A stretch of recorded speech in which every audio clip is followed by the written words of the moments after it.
You own a gun? No. You? No. I think we're the only ones that don't. Have a go at this map. Looks like your computer has chicken pox. Each dot represents a registered firearm. Handguns are green and rifles and shotguns are blue. 350,000 weapons in WA in January, up from nearly 220,000 in 2009. That's Mariupol spec firepower. Why do we need this many guns? Beats me. I can kind of understand the concentration in farming areas of the state. But the Golden Triangle? Why is Dalkeith packing that much heat? Can't all be for skeet shooting on the country estate. Oh. It makes sense in ghetto burbs like Kwinana. I'm gonna fix his wagon. You'd be nuts not to carry if you go to the Motorplex. That's like going to the Thunderdome unarmed. Dying times here. But why does someone in Claremont need to be tooled up like Keanu Reeves in The Matrix? For a duel after someone's cut your grass at Club Bay View? Your challenge is accepted. Huh? I agree to the duel, sir. I choose pistols at dawn. The weird thing is the number of gun owners in WA has dropped over the past 13 years, but the number of firearms has gone up by 120,000. That's up 60%. It's the same increase as the price of petrol, which on Wednesday will hit another record high. Cheap Ass Tuesday's a serious game now. Who could afford ammo? Each gun owner in WA now has 4 weapons, which Police Minister Paul Papalia reckons is a bit high. Paul's the guy holding the rifle and trying to hide his boner because nothing pleases a police minister more than looking tough with the cops. The block of flats that's behind him is Deputy Police Commissioner Cole Blanche, the owner of the most expressive face in Australian law enforcement. Show me happy. Sad. Silly. Paul's going to overhaul the Firearms Act because he rightly points out that it's a bit when it's harder to get a skipper's ticket than a gun licence. Yeah, I'm with him on that. So am I. He also wants to make it harder for convicted crims and bikies to get firearms. I'm with him on that as well. That sounds good, but does anyone really think an outlaw motorcycle gang member is going to shoot someone using a gun that's registered in their own name? Criminals steal their weapons so the bullets can't be traced. And that's where we have a problem because, as Papalia again rightly points out, a lot of these weapons are just lying around waiting to be pinched, something that the map issued by police has made a lot easier. Many legal guns end up on the black market because firearm owners are not storing their weapons properly.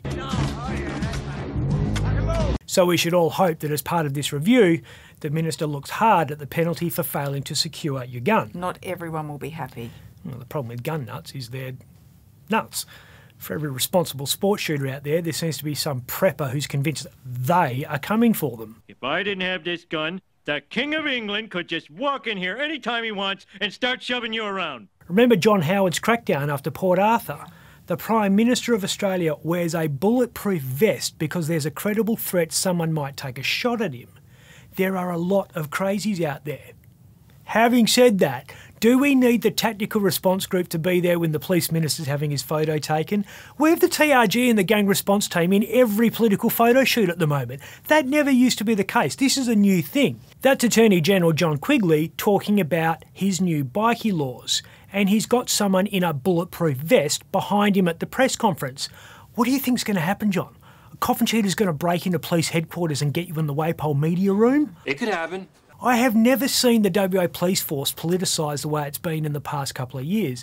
Carl O'Callaghan and Colin Barnett had a very healthy distrust of one another because Carl was openly going after the government for not investing in the social services that stop people interacting with police.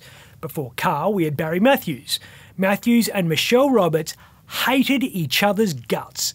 You reckon Grace Tame's got a good stink eye? Have a go at this. She wanted to get rid of him because he never did as he was told, didn't like him at all. And as you can see from Barry's secret finger gesture, the feeling was mutual. Michelle also had a healthy disdain for Barry's predecessor, Bob Falconer. And Bob didn't much care for Michelle's predecessor, Kevin Prince. Now, we've got this very cosy relationship between Chris Dawson and Mark McGowan.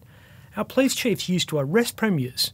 Now they're formulating public health policy with them. Cops and government shouldn't be this close, because that can lead to things like 10 police being sent to raid the home of someone suspected of embarrassing the government by telling us about endemic problems at the Department of Communities. Probably better ways for cops to use their time.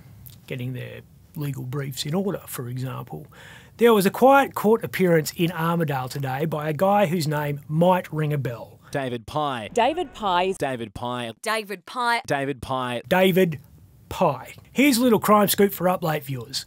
Police have dropped charges against the man accused of orchestrating the murder of Nick Martin. But not the important murder conspiracy charges, something to do with his mobile phone.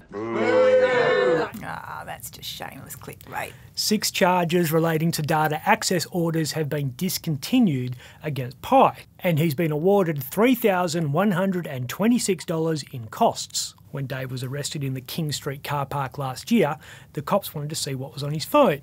Records of large cash payments, schematics of Perth Motorplex, search history for assassins for hire on Facebook Marketplace, that kind of thing. They politely asked Pye for the code, and Pye politely told them to get Yeah, give me the phone. Said there was personal stuff about his partner and kids, and he didn't trust the cops to do the righty with that information, so no deal. Completely honourable. The cops got a court order to force him to give them the code, not only to that phone, but also 6 others they found at his house. Dave, being the staunch 1%er that he is, told the cops to get again, so they charged him. That's it, you're under arrest.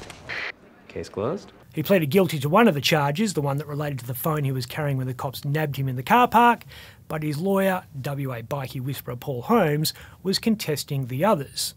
On those charges, the cops have now flown the white flag. Let's see if gun owners will do the same. I'm Ben Harvey. For more Up Late, click the subscribe button below.